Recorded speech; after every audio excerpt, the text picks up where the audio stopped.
Hey, this is Wilbur, and we're back with a replay analysis this time where I'm starting to question my identity as a player. Am I slowly turning into the Abyss guy? Or am I just running into these opponents that let me play the damn thing more often than not? So, I played this game today up against Wing Flyer, who was aerial specialist, and immediately when he built this board, whenever my round one starts here, I noticed that he's doing the hound spacing. He's got the incendiary bomb. He's backline balls. Like, everything is screaming War Factory or Mountain. So even from round one here, I'm thinking it's probably going to be an Abyss game, even though I really wanted to play like a aggro Sabertooth Hound start. So we'll kind of see how this develops here. So on this round one, I think I end up losing if I remember right. It's just the timing with the towers didn't work out quite right, and steel balls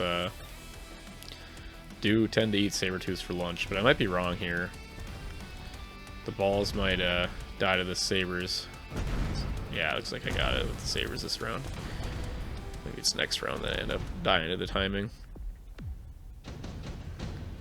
So in round 2 here, we get extended range Phoenix. I go for redeployment because as an aggro player, redeployment is probably the best card in the game. It's absolutely amazing for shifting around your crazy flanks and moving units that may otherwise have lost their utility and their location somewhere else. My opponent did go for the extended range Phoenix. Round 2 Phoenix is kind of a classic thing to do. I like to think of it as a bit of a cheat code. As an aggro player, I don't always make units that shoot up on round 2 and often suffer consequences. And this time I only have a Fang that shoots up, so this Phoenix will be winning the round regardless of what I try to do. Opponent also going for round 2 Oil, which is a really strong anti-aggro play. So kind of unnecessary since the Phoenixes were going to do a lot of the heavy lifting here anyways.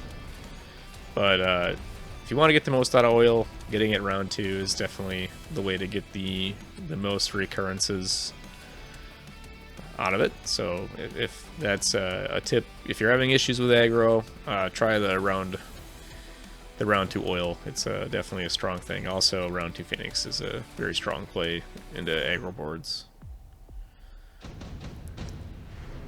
So round 3, I take the underground threat. Don't know what my opponent's going to take here. Takes the shield. So here I just kind of threat the back of my board because I thought my opponent might do the same. Thinking that I'm going to need wasps at some point anyways for the Abyss, I grab 2 here. I also trying to find an answer for the Phoenix. It's leveled now. On round 3 we get the Fire Hounds to show up. It makes sense. He wants to ignite this fire. I think I took range enhancement on my Hounds last round to try to get some more value out of the Hound. I did also think that the Oil was going to get burnt this round, so going to 2 Wasps made sense to try to save myself some HP damage here with some Wasp cleanup. But watch these stupid Phoenix just absolutely go to town again. It's amazing what a single fucking Phoenix can do to a board. So the opponent hits the right tower timing. This one Phoenix pack is going to clean up 2 packs of Wasps, much to my dismay. So I'm going to be losing this round here. The portable shield went onto these balls as well. So into round 4, we get a unit drop. I take the Stormcaller because I've identified on my opponent's board a free tower take.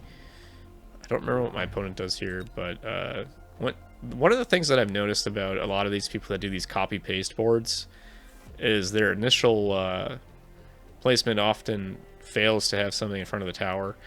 Like, I've seen this happen to a lot of Heimer players like Odds and Sparty and stuff when they do this like copy-paste crap. where they shut their brain off and just make like hounds or whatever. Like you can get this Stormcaller cheese quite often. So if you haven't tried this before, when you put a Stormcaller on the line, it can hit a tower without moving. So you'll see the volley come in, pops the tower, it gives me an instant debuff. So really useful little trick there. And then the next round you can just sell the Stormcaller and collect your money. So once again, I think these Phoenixes are going to make me very sad. So we get some Hounds to drop some more fire, killing all the Crawlers, and now these Phoenixes get to work on all these Wasps again. We have these like super balls with the armor item, or the shield item. Tower timing again. Watching these Phoenixes just whittle down these Wasps is just absolutely infuriating. So once again I lose a round to this godforsaken Phoenix. When I should have actually absolutely blown them out. So in round 5, I've saved up some money and go for the double Abyss. I unlocked it the previous round. I'm expecting my opponent to finally get into the War Factory, the mountain, this round, since he's not really built that much stuff yet. Like, there's no big units, there's no big cost on this board. He has like 1 tack. But he actually ends up going for fortresses, which I was kind of surprised to see. But there they are. A couple of Hound levels came down. This Steel Ball pack continues to be a problem. It's now leveled. I've moved over this Sabertooth to try to eat some of the fire from the Hounds. It used to be living over here. Eventually it'll be sold. But we'll see how the Abyss do. This round, my opponent did grab some Mustangs, so our Wasps aren't going to be killed by a Phoenix solely this time. They'll actually die to some other units besides a single freaking Phoenix. That's absolutely saved my opponent a ton of HP so far this game. So tower goes down. Unfortunately, we're going to lose this tower once again. We'll see how we fare now that we have the Abyss to help out. Speed up a little bit here. This fortress ended up with a healing item. That's why I kind of took a little extra time to get through there. So we'll see these level 2 Phoenix pounding away at my Abyss. We do have some Wasps left, so even if both of Abyss die, we might be able to finally kill these stupid Phoenixes. One sweep kills most of the balls. Finally, these Wasps might get some revenge on these godforsaken Phoenixes. There goes the laser. So now I'm kind of in this awkward situation, right? Like, I'm very much into Abyss now. I have 2 Abyss down. My opponent didn't go the classic Titan play, so I don't know if this was his plan the whole time, was to bait me into it, but he did, so we're here.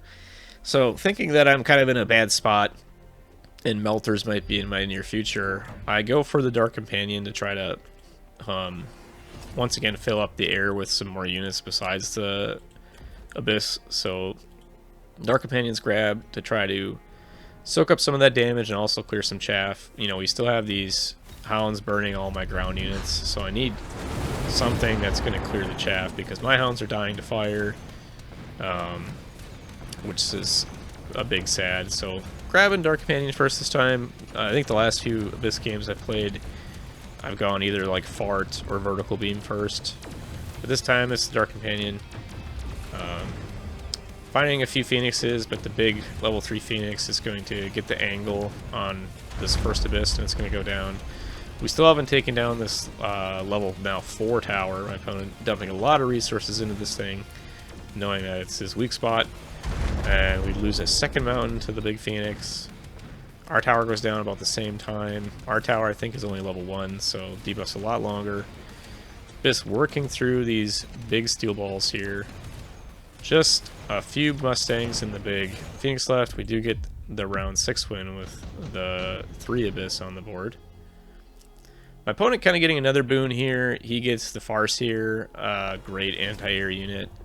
I go for a little bit more ground coverage with the Vortex and immediately clicked Emergency Armor. I did get Efficient Tech one of the previous rounds, which makes this really cheap, only 50 bucks. A very annoying tech to deal with. It makes your Vortex immune, so basically just lets them free hit for a few seconds. I also put down Wraith on the top left and tech field maintenance, trying to keep my Wraiths alive a little bit longer and provide some cover for the Abyss. Fourth Abyss is coming down, also grabbing shield for my Wasps to keep them around a little bit longer as well. Basically, the whole story of playing Abyss is keep enough crap on the board in front of your Abyss so the Abyss have time to DPS, because their attack speed is pretty slow, and they don't have a lot of HP at level 1. And so far we haven't had an Abyss level, which is kind of sad. I think Abyss struggle at level 1, but as they get to level 2 and 3, they become absolute monstrosities of units. So getting through that level 1 is kind of critical. But this round I'm kind of getting blown out. More Phoenixes showed up, and the Mustangs are really starting to take their toll, and the unit drop with the Farseers was definitely not helpful for me. Some of these Farseers picked up a few kills. This turn I get a little bit of a break. Lightning Storm comes down. Lightning Storm is Phoenix's kind of worst enemy, so that'll be really a big benefit for me. Lightning Storm on top there. My opponent Lightning Storm's kind of the center of the board where 3 of the Abyss are. Becoming frustrated, I take Mustangs with missile, anti-missile, and or missile interceptor for not only the Hounds, but more specifically for the Farseer. One of the things that absolutely shuts down Farseers is anti-missile. If you don't have the overload, I can't remember what it's called exactly, where it shoots a ton of missiles at once. Anti-missile devices really destroy the Farseer's attack. It's only 2 missiles per shot. So your anti-missile devices and your, Mustangs with missile interceptor really shut it down. So I grabbed 3 packs of anti-missile Mustangs, so you can see how effective that is at shutting down some of the fire. Storm coming down, killing most of the Phoenixes, but my opponent, knowing this might happen, did go for the Quantum Reassembly. So we're going to see the respawn of a bunch of these Phoenixes basically on my tower over here. Tower drops again. This tower is still level 4. I thought it might have been level 5, but I think eventually that tower gets to level 5 this game. And even with the Lightning Storm, we're going to see that I didn't have quite enough. The Phoenixes are just out of control, doing way too much damage. And we didn't have enough Mustangs left to kind of get through them and the Farseer here. The Phoenix's attacks are not missiles, so the Mustangs don't have any way to shut them off. And we still have that giant stew ball pack running around now, level 3, to deal with. Looking for some kind of cheese. I'd see the Farseer drop, and I do run Scorching Charge on my Fire Badgers, and at this level, they're not going to die. Well, maybe they will die. Yeah, this is a 30,000 attack Phoenix, but this guy's only hitting for 15, so it basically auto-procs the Fire Badger. It's going to zoom off into the chaff here and give my Abyss a little bit of a break from trying to cut through Fangs and Crawlers. Adding 2 more packs of Mustangs to this board to try to stop all these missile units. The tower is now level 5 over here for my opponent. He's starting to sell out of units on the side. I think I start to follow suit.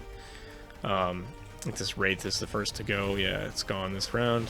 Opponent getting a nice EMP onto the triple Abyss. However, Dark Companion comes out faster than the EMP does, so I'm going to get my free unit anyway. I don't think I tech second tech on my Abyss yet this game, so EMP not being super effective on the Abyss, but it is taking off some shields on the Wasps here. We'll see the beacon play that he was doing just runs directly into an Abyss, and the big Phoenixes get shot down. My opponent did opt for the Fire Badgers as well and put them on the flank, but they're not going to be as effective as he would like. I did level both of these towers, so it's going to take them a little while to chew through, but they are going to get the tower here. All these Phoenixes are going to respond from the Quantum Assembly. We're basically having the same problem as last time. We're running out of Mustangs. We don't have enough DPS to get through the high-level Phoenixes, and we're going to end up losing this round again. So that's really kind of been a rough go of it in this game. I can't seem to get ahead of these Phoenixes, but we're trying our best. Down to 246 HP. We get a card round this time, so I take the shield drop. My opponent takes additional additional deployment. So I think this late in the game it's not super useful. You need to have, I think, 3 uses out of it for it to be cost effective. And right now it's, you know, good luck doing that by round 10. So opponent adding a couple crawlers to these flanks to try to protect the fire badgers a bit. I'm like not super duper worried about it. Finally, a third tech coming down on Abyss. Swarm missiles, which I don't usually take, has been picked up. I repositioned the Abyss over here. That did level to over here. It's now level 2. We do have a couple other level Abysses, but we just don't have the money for it. Instead, I'm going to missile down here because I think my opponent might invest more into these flanks. And then I think I grab some wasps, if I remember right, to add to these flanks, but I might be wrong too. Yeah, there's the 2 double wasps coming down to try to kill those fire badgers. So let's see how the swarm missiles do. We now have like 5 dark companion wraiths getting spawned every round. Sorry about that zoom in there. But with the swarm missiles, we do clear stuff a little bit faster. This Abyss kind of got pulled by the fire badgers a bit. Barely survives the initial Phoenix stuff. My opponent did get a nice fire down to kill some of the Mustangs. But now we're finally doing it. We got through. There was enough Mustangs to stop all of the missiles from these Farseers. We killed some shields here.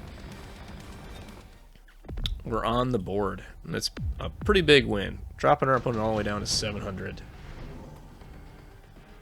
So it looks like this is the final round, and the cards we pick up are, I take Advanced Power System, my opponent takes the Greedy Advanced Targeting System. Again, I don't like this card, even this late in the game. I think it's a very expensive card for what you get out of it. My Underground Threat comes back up, and I just plop it right down, kind of in the mess of abysses that I have in the center here. My opponent, adding more to these flanks, puts down 2 Mustangs. Again, I think this is a little late. Even if he manages to kill all the wasps and keeps the fire badgers alive, you're attacking towers with fire badgers and mustangs. Like, it's they're not the fastest tower killing units in the game. Flanks come in a little bit slow. My opponent doesn't have the faster flank spawn. So you can see over here too, we've sold more units are getting sold. The crab that was over here got sold, so we have this guy that's back in front. 3 abysses get leveled this round. So bigger. Every time you level an abyss, your Dark Companion race also go up in level. So now these guys are all level 2. And with that, you can see that the front line just absolutely gets obliterated now with the swarm missiles and the higher level wraiths. There's just nothing left. Even with this flank surviving and getting in, like, look how slow it is. Like, the whole board's dead up here by the time the tower falls down. So I think investing into these flanks is just too little too late. I think if they were developed earlier, maybe, sure, like, it would have made a bigger difference, but yeah, I was able to hold on to this one, doing absolute massive damage in that last round to my opponent. And I think mostly because Abyss scale really, really hard. So you have, for every level your Abyss gets, Swarm Missiles get stronger, Dark Companion gets stronger. Your Vertical Sweep is going to add more damage because it's a 50% attack increase. Wreckage Recycling is also scaling. So it's just a scaling monster of a unit. Once these things get some levels, they're just a lot harder to kill. And they do so much more damage. So, I don't know. This was kind of a fun game with the fact that there was kind of a feint, I would say. Like, the board that my opponent set up in the beginning, Screamed Mountain and War Factory. He didn't do it. He still did the fire, but I kind of think this shows that this initial setup with the hound, like the 5 hounds with fire, because there was one over here as well, and the backline steel balls is a really flexible opener. So maybe some of these players that used to play these Titan boards before people realized the Abyss just shuts it down are starting to adapt a little bit, and looking at like any sort of unit as the potential carry, not just the Titan. Because I think this idea of slow chaff like Fangs plus Firehounds is very solid. Like I think it's a really good opener, but the Abyss can still kind of do its thing even against the sport. I think the biggest issue this time was basically I think the biggest reason he didn't win was the overlap with the Incendiary Bomb plus the Farseer being susceptible to the Missile Interceptor, which really shut down the build. So I think if this was something like Melting Point, it might have been more tricky for me to get through this. Melters don't have that weakness. As long as he could get some of the stuff killed. Like I like the Mustangs in the back. Maybe a couple more Mustangs to kill the chaff. Maybe instead of anti-air, just going call instead to kill chaff, and the primary damage dealer for the Abyss being Melting Points. Like maybe then this could have worked out. But yeah, it was a close game even then. Like I think just a few mistakes from Wing Flyer. I don't like the flank development in the last round. I think that was a mistake. I think the dropping a Fire Badger to get that cheese on the round that the Fire Badgers came, and then selling a Badger and then reinvesting in your board was probably a better idea. He could have seeing me sell out of this side, he could have reinvested in this side. He also, I think, had Jump Drive. So another play could have been jump all your Phoenix over here and take this tower, and then have the Phoenix clean everything up. So I think there was a few plays to be made on his board that just the creativity wasn't there from Wing Flyer to see. So anyway, I hope you enjoy more Abyss gaming. I hope you enjoyed some different techs. Dark Companion and then Swarm Missiles was kind of fun this time. So anyway, we'll see you on the next one. Bye for now. We have quite the selection for you here. 2 Mechabellum videos just for you. Thanks for watching. Please subscribe and like this video. Watch out for flanks coming your way.